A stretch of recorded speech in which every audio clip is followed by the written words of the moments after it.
I'm just going to turn to Jonny Appleseed and kind of give you an example of where this is playing out in the text, okay? So this is page 62 to 63, where Jonny is making a beaded item for a boy that he likes, right? And his mother sees him making this, and she says, "Oh, that's pretty good, you know." And she says, don't do this. And he doesn't understand. So she says, "Work like this? Boy, you're something, you know that, really something. Don't you ever let me catch you doing this again." Okay, so she's like, "That's really good work. Don't do that," which confuses him as a boy. And he says, "I asked her what she meant," half shaking, thinking she knew about Braden. Okay, so he's worried that she might think that he's gay. And you can see, this cross-cultural conflict here, on the res in a colonial system, okay, that gay is shameful, okay? But as we see later in the book, the mother is very accepting of his queerness, right? And so we see this mixed cultural message. Is it okay or is it not okay? Is it not okay from the colonial past or is it okay from the indigenous past, right? And so he's worried, that she's going to find out about him. Okay, that she'd reach for her wooden spoon and give me a licking like the schoolyard boys used to do when they'd swipe at me with their hand-me-down shoes and dirty fingernails. So this is the schoolyard boys talking here. "You're Oglala," they'd tell me, "not some fairy city boy. When they'd walk away, I used to mutter beneath my breath, 'No, it's ooh la la.'" So he's taking the indigenous term and turning it into the French term, right? So he's playing in a facetious way across this, okay? And it's ooh la la, and vogue in the blood and sand, okay? So you can see this confusion between the cross-cultural attitudes towards homosexuality or queerness. "Really, I was neither. I was Ojibwe. But to them, it was all the same." And so notice that he moves from the sexual orientation question to the national or First Nations orientation to say, "I'm Ojibwe and I'm Cree," okay? To try and find another kind of identity. And so this is, the moment of intersectionality that we see that he's, biologically male, okay? But sexually, he's two-spirit.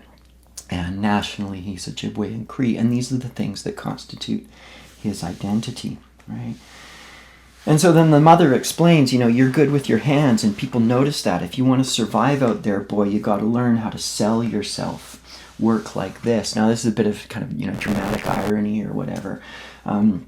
You want to call it this idea of selling yourself. Okay, she's talking about it in terms of a job and capitalism, but there's also this idea of selling yourself in terms of sex and sexuality, which is, how the book opens. So we see that the identity of Jonny is in a really tight spot here because he's got his sexuality that he's beginning to understand, and he's also got this talent to make these things, which comes out of his cultural heritage, but they're both being subjected to the demands of capitalism, that he has to make a living out of these things. And he's like, well, I don't want to sell myself sexually. I don't want to, just sell these things to trendy, touristy white folk, right?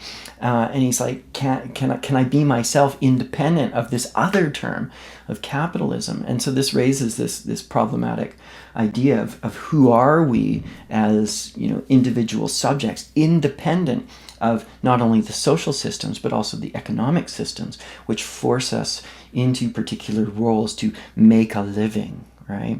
And we have this, ongoing dialogue about, living to work and working to live, and what does it mean to be, a productive and meaningful member of society beyond simple economic terms. And so this is a really interesting passage, I think, in the novel that's forcing us to look at how children, all children, in this case indigenous children, but I think it's a question most people struggle with, is who am I going to become? Who am I? And what am I going to do to contribute to my community and to the world? And so the mother says, "If you're good at something, don't ever go doing it for free. You hear me?" Okay? And again, this is ironic when we think about sexuality, because he's like, yeah, I'm good at sex, I enjoy sex, and so he doesn't do it for free, but then he engages in a kind of online prostitution, which some people may find morally objectionable, and there's all these ethical questions about how he makes his living, right? That he he both enjoys it but doesn't enjoy it. He wants to get back to the res but doesn't want to get back to the res. And, the whole book is this kind of struggle through identity. Okay? And then the mom says, don't be thinking I don't know who this is for. You like that Walker boy. I'm fine with that, son. Creator, he made you for a reason. You girl and you boy. And that's fine with me. But what's not fine is you selling yourself short. Okay, so here is that moment where she takes, English terms, you boy and you girl, right? And, translating it, okay? And then we have to think about, how Indigenous culture might handle this two-spiritedness, to say, you know what, that's fine. Creator made you the way you are. But don't think, but don't sell yourself short. And so she's well aware of these things. The boy, he's worried at first. Oh, she's going to know that I'm gay and I like this boy, or I'm queer and I like this boy, or whatever. And she's like, I know that. I don't care about that. Just don't get taken advantage of in the capitalist system, right? And she's more worried about, colonial economics and kind of negative exploitation via that route versus whether he's gay or straight, right? She's just like, yeah, that's fine. I don't care about that. Just be aware that there's also these other forces that are at work.